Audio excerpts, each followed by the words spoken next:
Donner de la valeur aux petites et moyennes entreprises congolaises et célébrer ceux qui, au quotidien, dans un environnement des affaires escarpées, se battent nuit et jour, non pas pour faire pousser sur un sol hostile des entreprises, mais aussi pour assurer leur croissance et promouvoir la culture du mérite.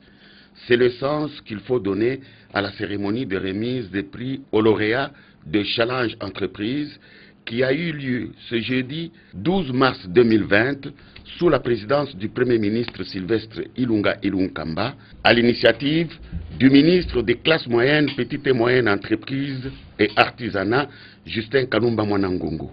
Désormais, le 12 mars de chaque année est décrété Journée nationale des PME. Le ministre Justin Kalumba a expliqué le sens de chaque prix décerné aux lauréats. La cérémonie de ce jour, même si elle a vocation à se reproduire peut-être chaque année, mais en soi, elle n'est pas une finalité. Concrètement, comme nous l'avons adopté sous votre supervision en Conseil des ministres, elle sera organisée chaque année pour, je vais citer très rapidement les prix qui ont été retenus par le gouvernement, et dont une partie ne sera pas exécutée aujourd'hui parce que nous nous inscrivons dans les temps. Le gouvernement a retenu 10 prix. Et je le dis à l'intention de vous qui n'avez pas la grâce comme nous d'être au Conseil des ministres. Alors, le premier prix, c'est la meilleure initiative entrepreneuriale. Ça sera pour récompenser tout chef d'entreprise qui aura fait progresser à la fois le chiffre d'affaires, la rentabilité, les effectifs de son entreprise, par la transformation d'une idée ingénieuse. Deuxièmement, l'entrepreneuriat rural. Ce que je n'ai pas dit, Excellence, c'est que nous avons un contexte aussi de rupture entrepreneuriale entre l'urbain et le rural. En fait, si le pays est un désert, mais en tout cas, le milieu rural est encore pire qu'un désert entrepreneurial. C'est pour ça qu'il faut récompenser les PME qui auront fait progresser les flux d'échanges commerciaux entre les grands centres, comme ça se faisait à l'époque des Grecs et des Belges, et bien sûr les zones rurales qui sont par définition enclavées chez nous. Le troisième prix va récompenser la meilleure femme entrepreneur, et nous verrons tout à l'heure ce que c'est. Le quatrième va récompenser la grande entreprise, pas seulement les PME, mais la grande entreprise qui se sera illustrée dans la promotion des intérêts locaux, dans la gestion des ressources humaines, spécialement sur les choix des cadres congolais. Il faut prendre les cadres congolais. Les choix des sous-traitants locaux, l'ouverture de l'actionnariat aux nationaux. Nous voulons encourager cela, donc il y aura un prix pour cela. Le prix suivant, c'est le local content, donc le contenu local. L'autre prix qui suit, c'est la meilleure politique des ressources humaines, suivi le meilleur jeune entrepreneur, la meilleure PME certifiée aux normes internationales. Ça, c'est un prix important parce qu'il vise à récompenser la PME qui se sera alignée aux standards de qualité comme les normes ISO 9000, normes ISSR, ainsi de suite. C'est important de récompenser. Le prix suivant, la meilleure banque, et ça c'est important de s'arrêter là, la meilleure banque ou institution de microfinance qui sera récompensée parce qu'elle aura financé ou facilité les financements en volume et en nombre à plusieurs pays. Donc ces banques-là devront être encouragées. Finalement, la meilleure PME en matière de civisme fiscal, parce que le civisme fiscal, c'est aussi une culture que nous avons abandonnée. Et donc, pour récompenser la PME qui se sera distinguée dans la discipline et le respect des échéances et de la sincérité de ses déclarations fiscales. La sincérité de la déclaration fiscale, c'est quelque chose de très important. À cet égard, Excellence, Monsieur le Premier ministre, je voudrais, avant de terminer, juste noter que si on a eu une édition des mérites entrepreneuriales en territoire, disons la dernière en date, cette édition a une particularité, celle-ci, elle a une particularité. Sa particularité, c'est non seulement dans la déclinaison des prix, mais en même temps la déclinaison et le sens des récompenses. Et c'est là que je voudrais m'arrêter un instant, parce que les prix qui seront donnés par le gouvernement, et d'ailleurs, je sais qu'en Conseil des ministres, ce document a été beaucoup enrichi, ce sont des prix à la limite sensationnels, émulatifs, stimulateurs. Alors, je vais juste prendre quelques exemples. Ça sera donc pour la première fois que nos lauréats vont recevoir un prix qui s'appelle le statut des contribuables VIP.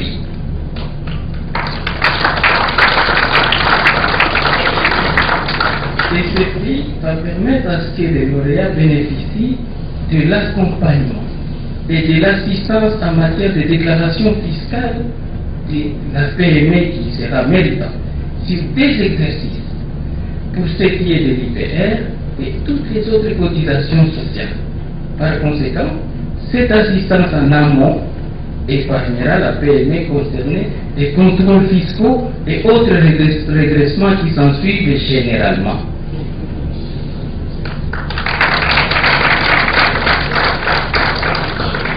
Le prix suivant, ça sera l'accès gratuit à des modules payants des formations professionnelles du personnel de cette PME-là ou l'accompagnement entrepreneurial. Et ici, nous aurons la collaboration que nous saluons déjà de l'INPP. Pour tout ce qui est formation professionnelle, un couloir de gratuité sera offert, pas seulement dans l'enseignement.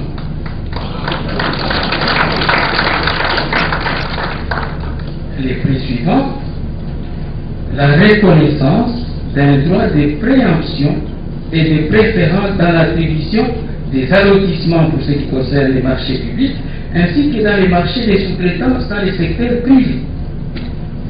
Prix suivant. Excellence, Monsieur le Premier ministre, permettez-moi de souffler un peu avant d'annoncer ces prix, parce qu'il n'est pas usuel d'être dans cette salle et de voir des part et d'autre une dame ou un homme, des dames, des hommes en grande dignité. Et je voudrais qu'on puisse les applaudir s'ils peuvent se lever. Nous allons de la chanson. Excellence, Monsieur le Premier ministre, vous allez octroyer une médaille de mérite civique avec tous les égards protocolaires que cela impose à nos lauréats aujourd'hui.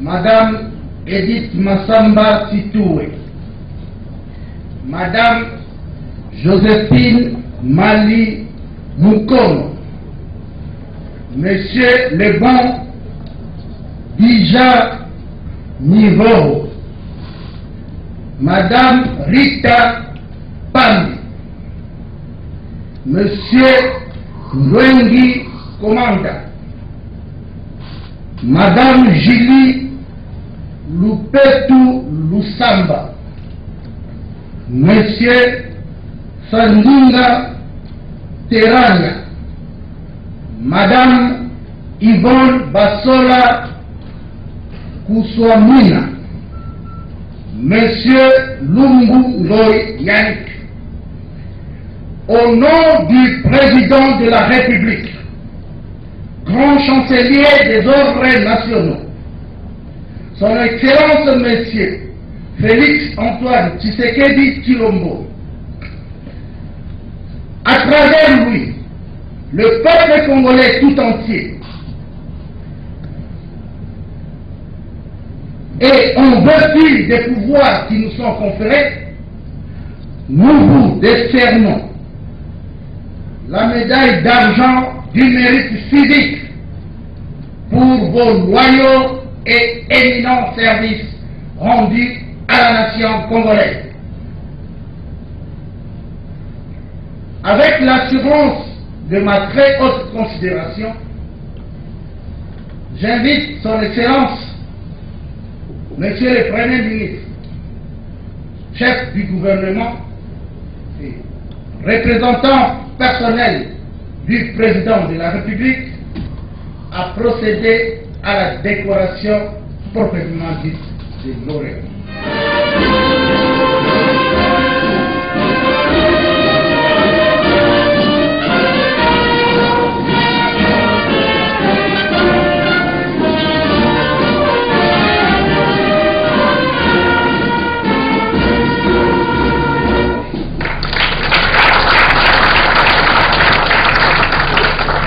Enfin, Excellence,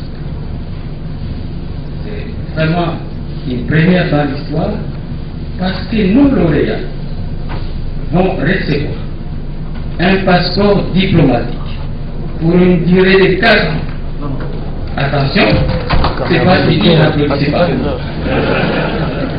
Pour une durée de 4 ans, afin de pouvoir accompagner notamment le chef de l'État, le Premier ministre ou tout autre membre du gouvernement, à l'intérieur comme à l'extérieur du pays, dans les missions à caractère économique ou commercial.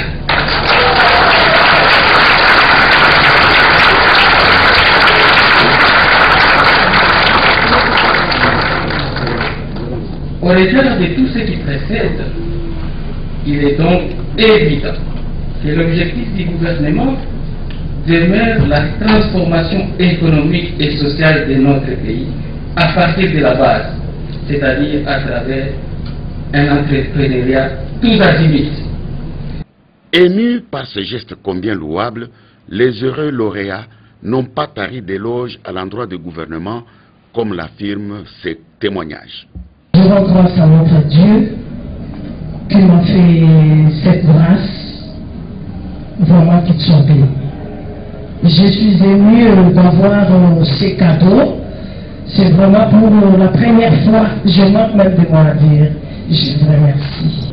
Quoi de plus normal que d'honorer Papa Commande aujourd'hui qui est mal aimé dans son pays. Et je vous dirais que le Congolais a un faible pour les meubles qui viennent de l'extérieur. Je me pose toujours cette question, si j'aurais la chance de meubler la résidence de Fachi Béton aujourd'hui.